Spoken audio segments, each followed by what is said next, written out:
Assalamualaikum warahmatullahi wabarakatuh. Sebelum memulai pembelajaran, marilah kita berdoa terlebih dahulu. Untuk berdoa dimulai.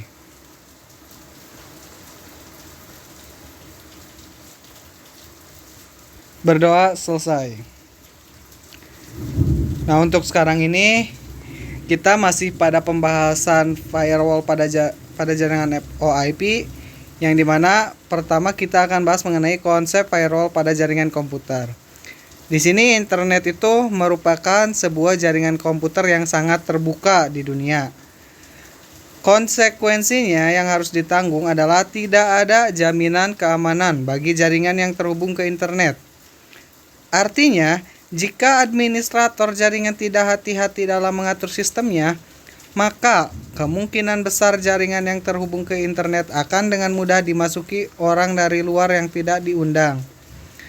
Administrator jaringan yang bersangkutan bertugas untuk menekan risiko tersebut seminimal mungkin.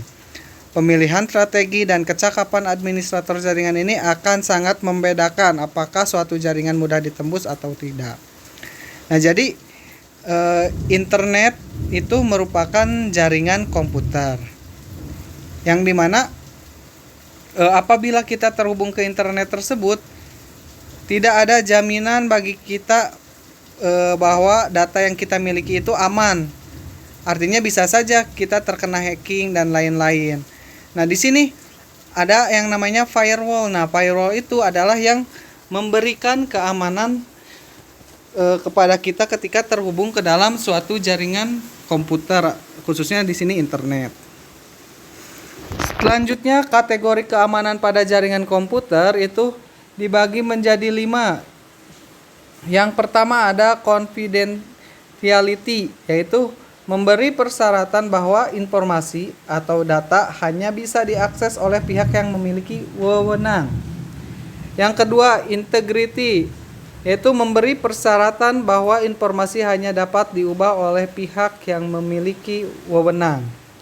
Yang ketiga, availability, yaitu memberi persyaratan bahwa informasi yang tersedia untuk pihak yang memiliki wewenang ketika dibutuhkan. Yang keempat, authentication, yaitu memberi persyaratan bahwa pengirim suatu informasi dapat diidentifikasi dengan benar dan ada jaminan bahwa identitas yang didapat tidak palsu. Yang kelima, non-repudiation, yaitu memberi persyaratan bahwa baik pengirim maupun penerima pesan, informasi tidak dapat menyangkal pengirim pesan.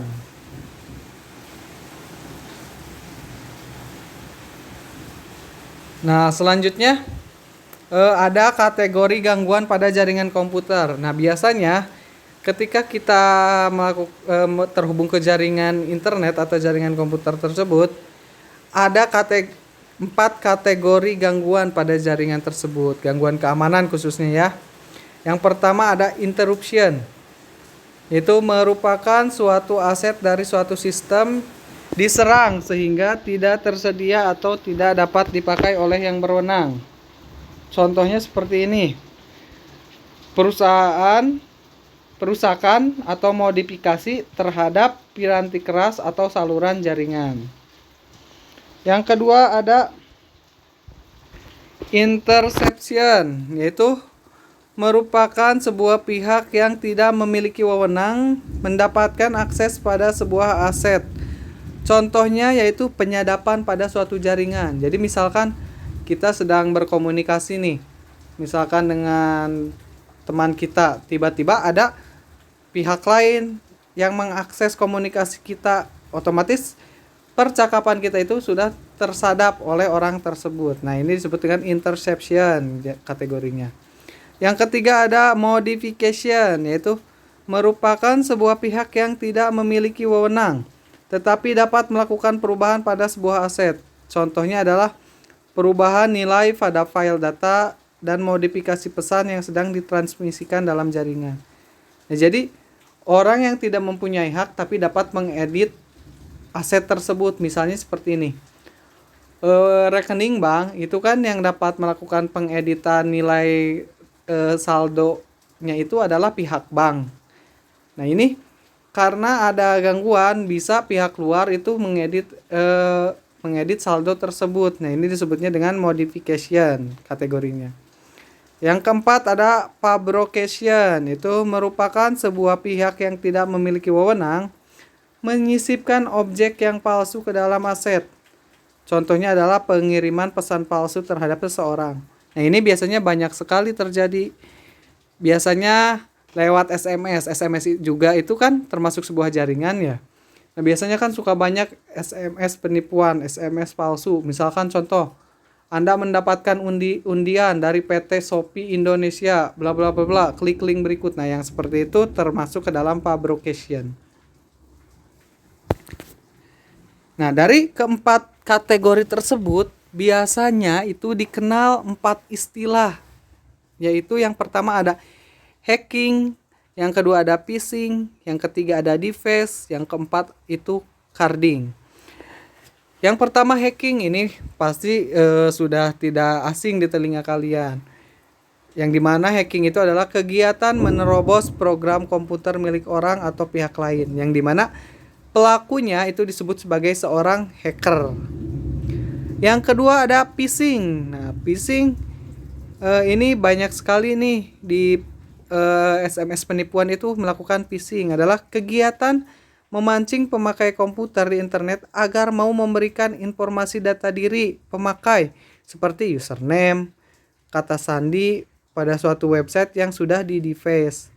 Phishing biasanya diarahkan kepada pengguna online banking, isian data pemakai, dan password yang vital yang telah dikirim akhirnya akan menjadi milik penjahat tersebut dan digunakan untuk belanja dengan kartu kredit atau uang rekening milik korbannya. Nah, biasanya ini suka ada SMS penipuan. Contoh yang tadi, PT Shopee Indonesia, terus klik link berikut. Nah, ketika diklik linknya, di situ tuh dimintai data seperti data nomor rekening lah, nomor KTP lah, dan lain-lain. Pokoknya yang berkaitan dengan data-data penting kita, khususnya data rekening seperti itu. Yang ketiga ada deface, yaitu sebuah kegiatan yang dilakukan untuk mengubah tampilan pada suatu website dengan cara menyisipkan file pada server website tersebut. Teknik ini bisa dilakukan karena adanya celah keamanan pada sebuah website. Nah, di sini sering nih terjadi kasus, biasanya situs-situs pemerintahan nih suka iseng nih oleh hacker di deface. Jadi tampilan awalnya itu dihack sehingga tampilannya itu sesuai dengan keinginan si hacker tersebut.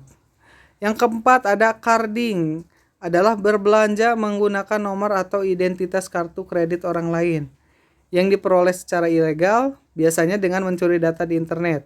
Sebutan pelakunya adalah carder. Nah, biasanya ini sesudah melakukan phishing, biasanya langsung orang tersebut kan sudah dapat data-datanya tuh. Lalu mereka melakukan carding atau berbelanja menggunakan nomor atau identitas kartu kredit orang lain tersebut. Yang selanjutnya ada karakteristik firewall pada jaringan komputer. Yang pertama, firewall harus dapat lebih kuat dan tangguh terhadap serangan di luar. Hal ini artinya sistem operasi komputer akan lebih aman dan penggunaan sistem bisa diandalkan. Yang kedua, yang dapat melakukan hubungan adalah aktivitas yang dikenal atau terdaftar pada jaringan. Dalam hal ini dilaksanakan dengan cara setting polisi pada konfigurasi keamanan lokal. Yang ketiga, ada seluruh kegiatan yang asalnya dari dalam keluar harus melalui firewall terlebih dahulu. Hal ini dilaksanakan dengan memberikan batasan atau memblokir setiap akses kepada jaringan lokal, terkecuali jika melalui firewall terlebih dahulu.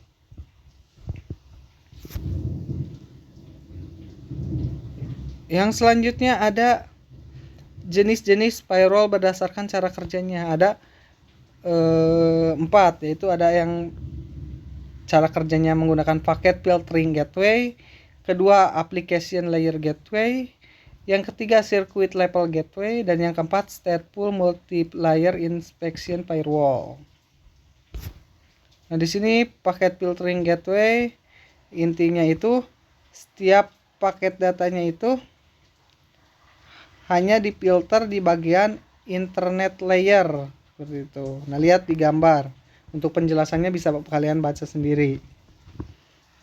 Selanjutnya ada application layer gateway. Nah, di application layer gateway ini filter paket datanya itu dilakukan di layer aplikasi. Lihat, jadi layernya itu ada application, transport, internet, network, dan physical. Nah, di sini dilakukan filterisasinya. Untuk penjelasannya dapat dibaca sebelah kiri.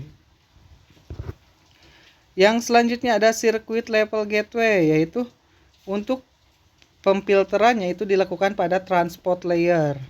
Nah, untuk penjelasannya dapat dilihat di sebelah kiri.